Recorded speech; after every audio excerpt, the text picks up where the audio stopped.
Don't speak. If they know you're here, you're finished." Marcus Wayne froze halfway through his own front door, his leather briefcase hitting the marble with a crack that sounded like a gunshot.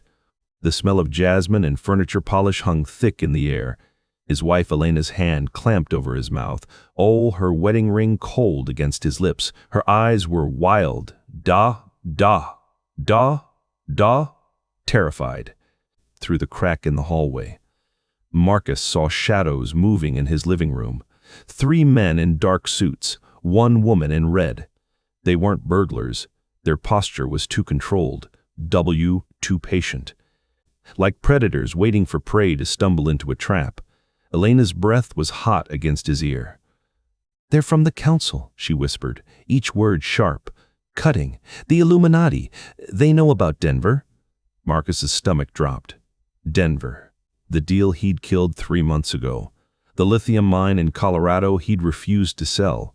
He thought he'd been protecting American interests, keeping resources out of foreign hands. Noble, patriotic, stupid, his knees wanted to buckle. But Elena's grip on his arm was iron. "They've been waiting for you since noon," she hissed. Her perfume, though usually comforting, now smelled like a funeral. "They have files, photos, recordings of every phone call you made to Senator Hayes." Marcus's throat closed. Hayes, the senator he trusted, the man who'd promised protection. Marcus had believed him because it was easier than accepting the truth. "Nobody protects you when you threaten the Illuminati's money?" Elena dragged him backward. "Nah!" away from the living room. "Nah!" toward the kitchen, her manicured nails dug into his wrist. The hallway felt longer than it should. Every floorboard creaked, every breath too loud. "Where are we?" "Shut up!" Elena snapped. Her voice was different, harder, like she'd shed a skin he'd never noticed was fake. They reached the kitchen. The smell of coffee from this morning still lingered. Now sour and stale, Elena shoved him toward the basement door. "Get in." Marcus stared at the door. "What about you?" Elena's laugh was short, bitter. More weapon than sound. "You think they'll hurt me?" She turned. And for the first time, Marcus saw something in her eyes he'd never seen before. Contempt. "I'm the one who called them." The world tilted. "What?" Elena stepped closer. The kitchen light cast shadows across her face, turning her beautiful features into something carved from stone. "Denver wasn't just a deal, Marcus. It was a test. They wanted to see if you'd play ball. You failed." Marcus's mind scrambled, reaching, clawing for anything that made sense. You're with them? For 3 years." She said it like she was discussing the weather. Casual, bored, since the Singapore conference. "You remember Singapore, don't you? When I said I had food poisoning?" He remembered. The hotel suite. Her locked in the bathroom for 6 hours. The strange phone call she took on the balcony. He'd been too busy with the merger to care. "I was being initiated," Elena continued. Her voice was almost gentle now, mocking. "While you were signing contracts, I was signing my real one, with people who actually matter." Marcus felt something crack inside his chest, not his heart, something deeper, the foundation of everything he'd built his life on. "Why tell me now?" Elena smiled. It didn't reach her eyes. "Because they want you to choose. Join us. Give them Denver and the water rights in Montana. Or gin double. Or." She gestured toward the living room. "Face consequences." The basement door was still open behind him, dark, waiting. "What kind of consequences?" Elena's smile widened. "The kind that make headlines. Billionaire found dead. Tragic suicide." So much pressure. Such a shame. Marcus's hand found the doorknob. His palm was slick with sweat. The metal was cold, real, the only real thing in a house that suddenly felt like a stage set. "You won't do this," he said, but his voice shook. Elena tilted her head. "I already did." Footsteps in the hallway, heavy, deliberate. The men from the living room were coming. Marcus stumbled backward into the basement. Elena didn't try to stop him. She just watched, her face blank, a stranger wearing his wife's body. The door slammed shut. Darkness swallowed him whole. Marcus's shoulder hit the basement stairs hard. Pain exploded down his arm. The smell of mildew and old cardboard rushed up to meet him. His hands scraped against rough concrete as he caught himself. Above, Number Sina, Elena's heels clicked across the kitchen tile, then voices, low, controlled, the kind of voices that don't need to yell to command. He's in the basement. Elena's voice was muffled but clear. Give me 5 minutes, let me talk to him first. A male voice responded, accent, British, cold. You have 3. The heels clicked again. Coming closer, Marcus scrambled to his feet. His eyes were adjusting to the dark. The basement was unfinished, exposed pipes, concrete walls, a single bulb hanging from the ceiling. Currently off. His workshop in the corner, tools, wood, the kayak he'd been building for 2 years. The door opened. Light spilled down the stairs. Elena descended slowly. Her red dress looked black in the shadows. She carried a glass of water. The ice clinked softly. Drink this. Marcus didn't move. Elena sighed. Set the glass on his workbench. It's not poison, Marcus. If I wanted you dead, you already be dead. Why are you doing this? She leaned against the wall, her posture relaxed, comfortable. Because you're weak. You had everything. Money, power, connections, and you wasted it on principles. The word dripped with disgust. Denver was worth $800 million. You threw it away because of patriotism. She laughed. Patriotism, like that means anything. Marcus's fists clenched. Those mines were going to Chinese shell companies. You know what that means for? I know it means money, Elena interrupted. Real money, generational wealth, but you were too busy playing Captain America to see it. So you sold me out. I upgraded. She examined her nails. Perfect, blood red polish. The council doesn't waste time on people who can't see the big picture. They offered me a seat at the table. Real power, not your fake boardroom bullshit. Marcus's throat was dry. The glass of water sat on the bench, sweating, tempting. What do they want from me? Elena's eyes flicked up. Sharp? Everything. Denver, Montana, the offshore accounts, your voting shares in Wayne Industries, your silence about Senator Hayes and his special projects. And if I say no? Then they make you say yes. Her voice was flat, final. They have photos of you and Sarah from the Seattle trip. Marcus's blood turned to ice. Sarah, his assistant. The woman he'd spent one drunken night with after the Boeing contract fell through. A mistake, a moment of weakness. There was nothing. It doesn't matter what happened, Elena said. Her smile was sharp, predatory. What matters is what it looks like. And in those photos, it looks very bad. Marcus's mind raced. Sarah was 26, single. The media would crucify him. His daughters would never speak to him again. His mother would. You see? Elena's voice was almost kind now, mocking kindness. You already know how this ends. You either join us and keep everything, or you lose everything and end up in a ditch anyway. She picked up the glass of water, held it out. So drink, and let's go upstairs. They're not patient men. Marcus stared at the glass. The water was clear, the ice perfectly formed, but something about it felt wrong. The way Elena held it, too casual, too insistent. You said it wasn't poisoned. It's not. She shook the glass slightly. The ice rattled. It's just something to calm your nerves, help you think clearly. Drugs. Medication, Elena corrected. Same thing the council gave me in Singapore. It helps you see past your fear, past your ego, makes the choice easier. Marcus's stomach twisted. He'd seen this before. In college. A friend who'd taken something at a party, the way his eyes had gone glassy, how he'd agreed to things he'd never agreed to sober. How he'd woken up the next day with contracts signed and no memory of signing them. I'm not drinking that. Elena's smile faded. Then they'll make you. Footsteps upstairs. The British voice again. Time's up. Elena set the glass down. Last chance, Marcus. Go to hell. She turned, started up the stairs, paused halfway. They're going to hurt you, and when you're broken enough, you'll beg to drink it. The door closed. The lock clicked. Darkness again. Marcus's hands were shaking. He grabbed the workbench to steady himself. The wood was rough, familiar. He'd built this bench with his father 20 years ago. Before the money. Before Elena. Before everything turned into a game he didn't know he was playing. His phone was upstairs, his wallet, his keys. He had nothing above. The footsteps moved through the house, searching, confirming he was trapped. Marcus looked around the basement. The single window was too small. Reinforced glass. He'd installed it himself after a break-in scare 5 years ago. Now it was his cage. His eyes landed on the kayak, unfinished, hollow, and beneath it, the old heating vent that connected to the crawl space.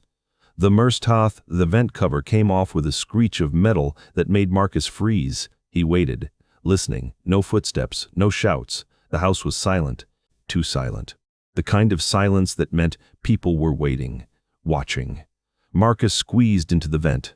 The metal was cold against his skin. The smell of dust and rust filled his nose. He could taste it. Thick, choking. The crawl space was worse. Dark, cramped, the smell of damp earth and something dead, probably a rat. His hands sank into soft dirt as he crawled. The ground was cold, wet, soaking through his pants every few feet. He stopped, listened. Above. 2. The house creaked. Footsteps in the kitchen. Someone was looking for him. The crawl space opened into the garage. Marcus pushed through the small access panel and dropped onto concrete. The garage smelled like gasoline and motor oil. His car sat in the center. Black, sleek, useless without keys. But Elena's car was there too, and Elena always kept a spare key in the wheel well. Marcus crouched low, reached under the frame. His fingers found the magnetic box. Got it. The key was inside. He was about to stand when he heard voices in the garage. 2 men, check the cars, one said. American accent. Southern. Make sure he didn't stash anything. Marcus froze, pressed against the cold concrete. The smell of oil was overwhelming now, making his eyes water. Footsteps circled the cars. A flashlight beam swept under the chassis, missing Marcus by inches. Nothing here, the second man said. Older voice. Tired. He's still in the basement. Doors locked from outside. Elena said he might try the vents. The vents lead to the crawl space. Crawl space leads here. We're here. So unless he's invisible? The garage door to the house opened. Elena's voice, sharp. Annoyed? He's not in the basement. Silence. Then movement. Fast. Panicked. What do you mean he's not? I mean he's gone, Elena snapped. Check the vent. Now. Footsteps thundered back into the house. Marcus didn't wait. He slid into Elena's car, turned the key. The engine roared to life. The garage door was closed. He hit the button on the visor. The door started to rise. Slowly, too slowly, shouts from inside the house. The door was halfway up when Marcus saw them in the rearview mirror. 3 men, running. One had a gun. He slammed the gas. The car shot forward. The roof scraped the rising garage door with a scream of metal. Sparks flew. Then he was out. Onto the driveway. Onto the street. A gunshot cracked behind him. The back window exploded. Glass rained onto the seats. Marcus ducked. Kept his foot down. The car fishtailed around the corner, tires screaming. Another shot. This one hit the trunk. Marcus's hands were locked on the wheel, his heart hammering so hard he could feel it in his throat, the taste of copper in his mouth. Fear. Or blood. He'd bitten his tongue. The street blurred past. Familiar houses, familiar trees, his neighborhood, the place he'd felt safe for 10 years. Now it was a battlefield. He turned onto the main road. No headlights behind him yet. But they'd come. They had resources, connections. He needed help. But who? Not the police. If the Illuminati had Senator Hayes, they had law enforcement too. Not his lawyers. They'd ask questions he couldn't answer. Not his family. Then he remembered. Diego. His old friend from college. The one who'd gone off the grid 15 years ago. Paranoid. Obsessed with conspiracy theories. Everyone thought he was crazy. Maybe he'd been right all along. Diego's apartment was in Brooklyn, a 5th-floor walk-up in a building that smelled like curry and cigarettes. Marcus parked 3 blocks away, paid a homeless man $50 to watch the car. The stairwell was narrow, dark. Graffiti on every wall. The smell of urine and mold made him gag. He reached Diego's door, knocked. No answer. Knocked again. A voice from inside, muffled, suspicious. Who is it? It's Marcus. Marcus Wayne. Silence. Then locks. 5 of them. Clicking open one by one. The door cracked. A chain still across it. Diego's face appeared. Older. Thinner. Eyes red from lack of sleep. Marcus? Yeah. Diego stared at him, taking in the torn suit. The dirt. The wild look in Marcus's eyes. You're being followed. I know. Diego glanced down the hallway, then back at Marcus. How bad? Illuminati bad. Something shifted in Diego's expression. Not surprise, recognition. He closed the door, undid the chain, opened it fully. Get in, quick. Marcus stepped inside. The apartment was small, cluttered, every surface covered with papers. WF, laptops. WF, WF, WF. The walls were plastered with photos, newspaper clippings, red string connecting faces and places. It looked like a madman's lair. But now, it looked like the only place that made sense. Diego locked the door, all 5 locks, then pulled heavy curtains across the windows. Talk. Marcus told him everything. Elena, the council, the men in suits, the basement, the escape. Diego listened, didn't interrupt. His face was calm, like he'd heard this story 1,000 times. When Marcus finished, Diego nodded. You're lucky you got out. Lucky? Diego walked to his wall of conspiracy, pointed to a photo. A woman in red. Is this her? Marcus's blood froze. It was the woman from his living room. How do you? Her name is Vivian Cross, Diego said. She's one of the council's recruiters. If she was in your house, you were being evaluated for membership or termination. He tapped another photo. A man in a suit, dead eyes. This is what happens when you refuse. The photo showed a body. A public figure Marcus recognized. A tech CEO who died in a car crash last year. Official report said brake failure, Diego continued. Truth is, the Illuminati doesn't take no for an answer. You refuse. You disappear. You disappear. Car crash, suicide, heart attack, anything that looks natural. Marcus's legs felt weak. He sank into a chair. The fabric smelled like old smoke. Elena said they want me to join.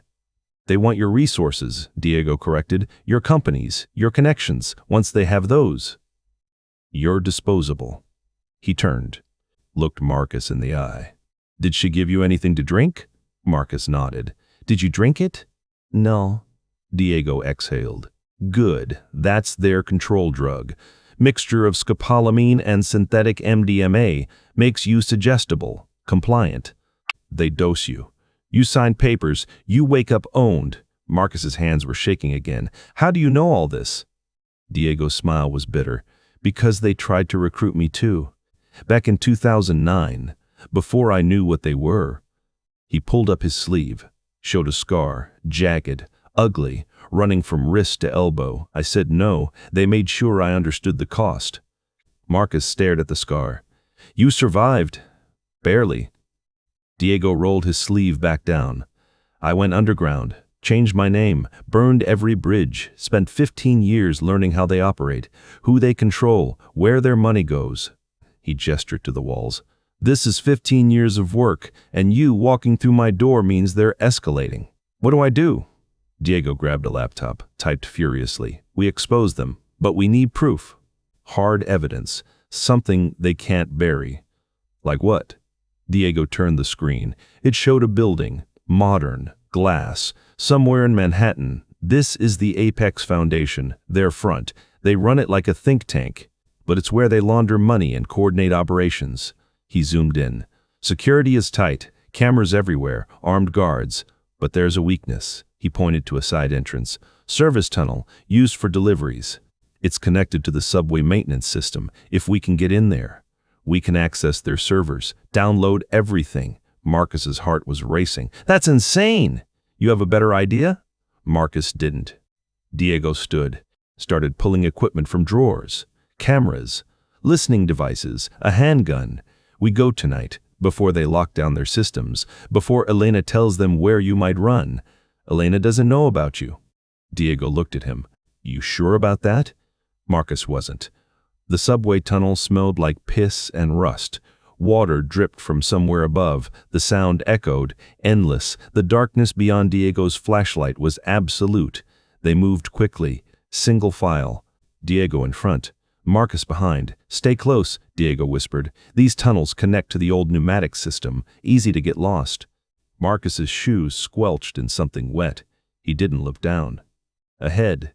Diego stopped, held up a hand. Voices. Coming from around the corner, 2 men, maintenance workers. Their flashlights bobbed as they walked. Diego pulled Marcus into an alcove.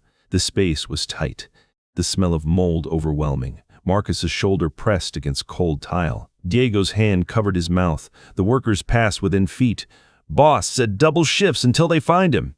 "Who?" "Some rich guy. Ran from the council. Got half the organization looking." The voices faded. Diego removed his hand. "They're mobilized," he whispered. "We need to move faster." They reached the service tunnel 10 minutes later. A metal grate. Locked. Diego pulled out tools, started working on the lock. The sound of scraping metal was loud, too loud. Marcus watched the tunnel behind them, listening. Nothing. The lock clicked. Diego pulled the grate open. In. The service tunnel was cleaner. Fluorescent lights, concrete walls, the smell of cleaning chemicals. They followed it to a maintenance elevator. Diego hit the button. The elevator arrived with a ding that echoed. They stepped in. Diego pressed the 3rd floor. The doors closed. For a moment, they were safe. Enclosed. The elevator hummed. "When we get there," Diego said, "you keep watch. I'll handle the servers." "What am I looking for?" "Anything that moves. Security, cleaners, anyone." Diego pulled out the handgun. "Check the chamber. If they find us, we won't get a second chance." The elevator stopped. 3rd floor. The doors opened. And standing in the hallway was Vivian Cross, the woman in red. She smiled. "Hello, Marcus." Diego's hand went to his gun. Vivian's smile widened. "I wouldn't," she said. Her voice was silk. "Dangerous. There are 12 armed men in this building. You fire one shot. You're both dead before the echo fades." Marcus's mind was screaming, "Run! Fight! Do something!" But his legs wouldn't move. Vivian stepped into the elevator. The doors closed behind her. The space suddenly felt smaller, suffocating. Her perfume was overwhelming, expensive, floral. "You've caused quite a bit of trouble, Marcus," she said. Her eyes flicked to Diego. "And you, Diego Reeves. Or should I say, W.S.? Michael Chen? We've been looking for you for a long time." Diego's jaw clenched. Vivian laughed. "Did you really think we didn't know? We've known where you were for 5 years. We let you play detective. Let you build your little conspiracy wall. It kept you busy, harmless." "Then why grab him now?" Diego's voice was tight, controlled. "Because he came to you," Vivian said. She turned to Marcus. "You made yourself useful. By running. By exposing yourself. You've given us leverage we didn't have before." Marcus's throat was dry. "What leverage?" Vivian pulled out a phone, showed him the screen. It was a live feed. His daughters. Both of them. At their mother's house in Connecticut. Playing in the backyard. Marcus's heart stopped. "Touch them and what?" Vivian interrupted. Her voice was sharp now. "You'll call the police? The FBI? Please." She pocketed the phone. "Senator Hayes is having dinner with the director right now. One call from me, and your daughters are in federal custody, protective services. You'll never see them again." Marcus's vision blurred. Rage. Fear. Helplessness. "What do you want?" Vivian's smile returned. "Same thing we always wanted. Denver, Montana, your cooperation." She glanced at Diego. "And him, dead, quietly." Diego's hand tightened on the gun. "You're not walking out of here," Vivian continued. "Either you cooperate, or we take everything. Your daughters, your legacy, your life." She leaned closer. Her breath smelled like mint. "But if you join us, you keep it all. Your daughters grow up safe, rich, connected. They'll thank you one day." Marcus's mind raced. His daughters, everything he'd built, everything he'd fought for, gone. Unless he surrendered. The elevator doors opened. 3rd floor. Vivian gestured. "Come, let's talk in my office, like civilized people."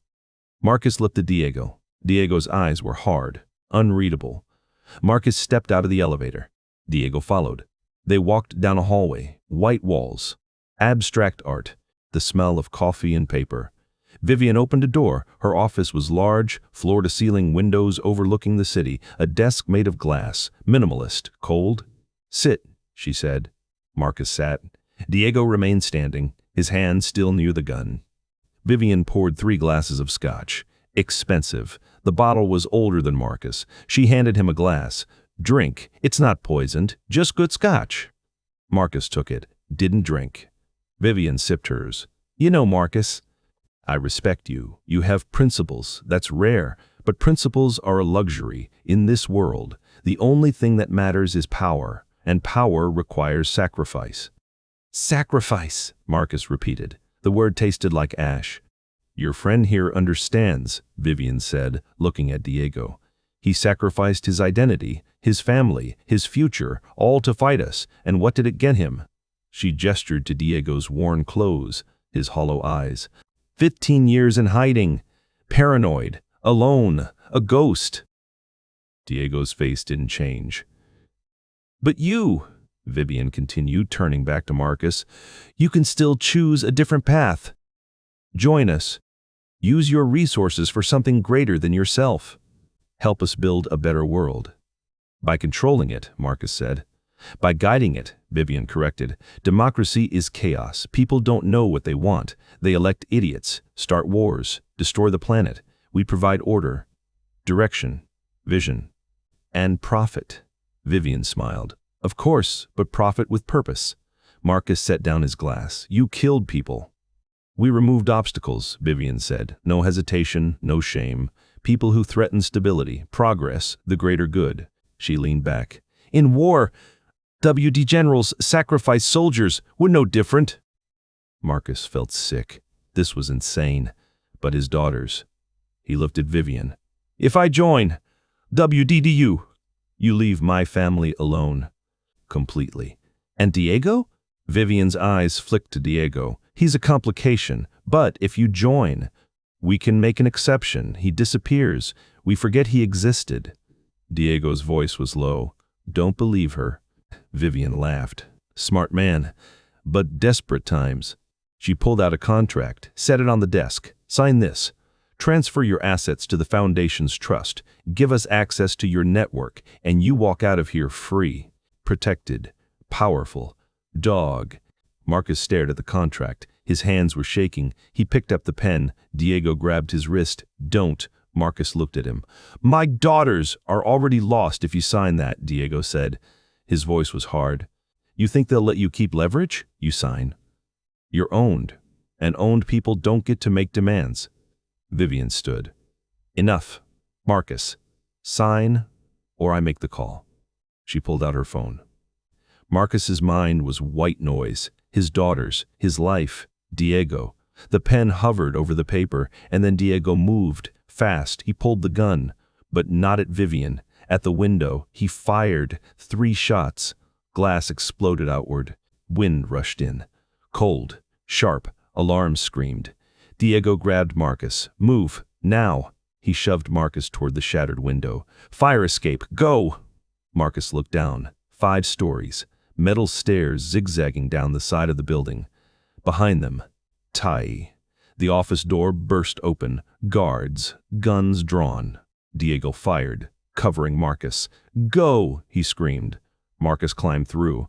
His hands cut on broken glass. Blood slick on metal. He scrambled down, fast. The fire escaped rattling under his weight. Above, more gunshots. Marcus didn't look back. He reached the 3rd floor, 2nd floor, ground level. His feet hit the alley, trash bins, the smell of rotting food.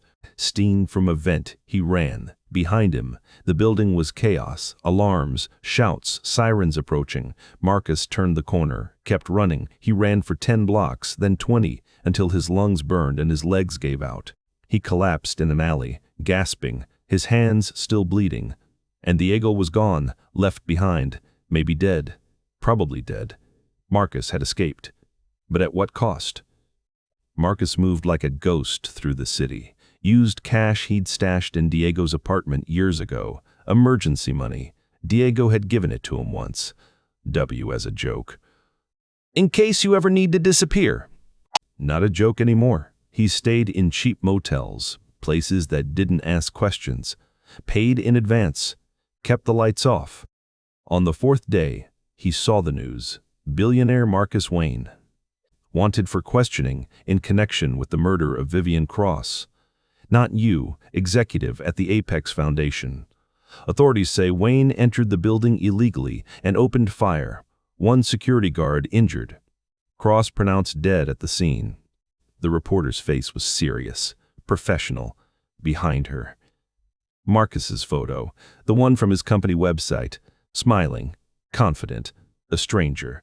Wayne is considered armed and dangerous. If you see him, do not approach. Contact authorities immediately. The screen changed, showed Elena standing outside their house, reporters swarming. I'm devastated, she said, her voice trembling. Perfect. Marcus has been under so much stress. I tried to get him help, but he refused. I just hope he turns himself in before someone else gets hurt. The performance was flawless. Marcus turned off the TV, sat in darkness. They'd won. He was a fugitive, a murderer, his face on every screen, his name ruined. Elena had everything, his money, his company, his reputation, and his daughters. The thought of them growing up believing he was a killer made him want to scream, but screaming wouldn't help. He needed a plan. He pulled out the flash drive Diego had given him before they'd gone to the Apex building. Just in case, Diego had said. If something happens to me, you use this. Marcus plugged it into a laptop he'd bought from a pawn shop. Untraceable. No internet connection. The drive contained files, thousands of them, documents, emails, financial records, photos, all from the Illuminati's servers. Diego had downloaded them before they'd even entered the building. He'd known it was a trap. He'd gone anyway. To get this, Marcus scrolled through the files, his hands shaking. There were emails between Elena and Vivian, going back 3 years. Detailed plans, how to recruit Marcus, how to control him, how to take his assets when he refused. There were photos of Senator Hayes at Illuminati meetings, shaking hands with foreign agents, taking bribes. There were recordings, phone calls, video footage, everything. Proof that the Illuminati existed, that they controlled politicians, judges, police chiefs, WZEOs. Proof that Elena had orchestrated everything. Proof that Marcus was innocent. But proof meant nothing if he couldn't get it to the right people, and everyone who could help was already bought. Marcus closed the laptop, sat in the dark motel room. The smell of cigarette smoke and cheap air freshener heavy in the air. He had 2 choices: run, disappear forever, let them win, or fight, risk everything, maybe die. But if he died, the truth died with him. His daughters would grow up thinking he was a monster. No, he couldn't let that happen. Marcus opened the laptop again, started making a plan. If the system was corrupt, he'd go around it. He'd leak everything, anonymously, to journalists, activists, people the Illuminati couldn't silence all at once. He'd destroy them the way they'd tried to destroy him, with the truth. Number through. 2 weeks later. Number through. The story broke. It started small, a blog post from an anonymous source, then a journalist picked it up, then another. Then the mainstream media couldn't ignore it anymore. Files leaked online, thousands of them. Illuminati secrets laid bare for the world to see. Senator Hayes resigned. Then others, a dozen politicians, CEOs, judges. The Apex Foundation was raided. Vivian Cross's files seized. Evidence of murder. Blackmail. Black. Fraud. Elena was arrested. The cameras loved her, watched as federal agents let her out of Marcus's house in handcuffs. Her perfect hair, her perfect dress, her perfect composure finally cracking. This is a setup, she screamed. Marcus did this. He's the criminal. But the evidence said otherwise. Emails, recordings, her own words, planning his destruction. The charges were read: conspiracy, attempted murder, fraud. She'd spend the rest of her life in prison. And Marcus watched from a distance, a new face, new name, hair dyed, beard grown, sitting in a diner in Philadelphia, the TV above the counter playing the news. His daughters were safe, living with their grandmother, protected by federal custody until the trial ended. He couldn't see them. Not yet, maybe not ever, but they'd know the truth, eventually. When they were old enough, they'd know their father hadn't abandoned them. He'd saved them. Marcus paid for his coffee, left a tip, walked out into the cold Philadelphia morning. The city smelled like rain and exhaust. People rushed past, going to work, living their lives, unaware of the invisible war that had just been won. Marcus pulled his coat tighter, turned down a side street, and disappeared into the crowd, a ghost, free, but alone, for now. 6 months later, Marcus sat in a small apartment in Portland, Oregon, far from New York, far from his old life. The apartment smelled like coffee and old books, the kind of place nobody looked twice at. He'd grown used to the silence, the solitude, the weight of knowing he'd won and lost everything at the same time. His daughters were growing up without him. Elena was in prison. The Illuminati's power structure had collapsed, at least publicly. But Marcus knew better.